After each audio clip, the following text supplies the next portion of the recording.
Unatuhumiwa kwa kesi ya kumpa mimba mwanafunzi. Una lolote la kujitetea? Mimi sijamtia mimba huyu. Mimi nimezaliwa na jinsia ya kike. Papi. Afande, kamkague kama ulivyosema mheshimiwa. Kweli mheshimiwa, ana jinsia ya kike. Oh my God, what is this? What is the size of your backside? Oh my God. Kwa ushahidi uliotolewa na mahakama, ndugu Manyika hauna makosa. Kwa kifungu cha sheria namba 19 una kesi ya udhalilishaji. Hivyo basi unabidi ulipe faini ya shilingi milioni 1.5 kama fidia. Kesi imefungwa. Kuna nini tena? Kuna nini tena?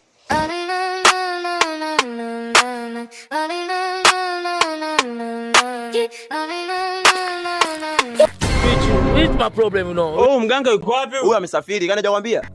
Naomba unisaidie. Nimempa mimba mwanafunzi. Naomba nibadilishie jinsia niwe na jinsia ya kike. Sawa, nakusaidia. Ila mimi nasafiri. Nitarudi baada ya miaka 3. Alinambia. Hakimu, adioko.